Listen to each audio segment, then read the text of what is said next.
অসম চৰকাৰৰ উদ্যোগত ঝুমুৰক বিশ্ব দৰবাৰলৈ নিয়াৰ উদ্দেশ্যে হাইলাকান্দি জিলাৰ দুটা বিধানসভা সমষ্টিত 18টা চাহ বাগানৰ পৰা 200 গৰাকী শিল্পীৰ অংশগ্ৰহণেৰে হাইলাকান্দি এছ কলেজৰ খেলপথাৰত আৰম্ভ হৈছে ঝুমুৰ নৃত্য কৰ্মশালা।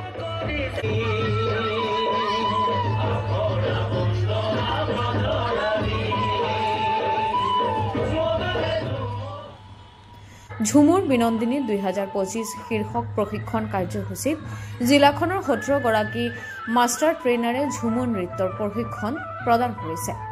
4দিনীয়া কৰ্মশালাৰ পিছত অহা 11 ফেব্ৰুৱাৰীত শিলচৰৰ টাউন ক্লাবত ঝুমুৰ নৃত্যৰ খণ্ড প্ৰশিক্ষণ আৰু আখৰা অনুষ্ঠিত হ'ব, য'ত কাছাৰৰ লগতে শ্ৰীভূমি, হাইলাকান্দি আৰু ডিমা হাছাও জিলাৰ প্ৰতিভাৱান নিৰ্বাচিত প্ৰাৰ্থীয়ে অংশগ্ৰহণ কৰিব।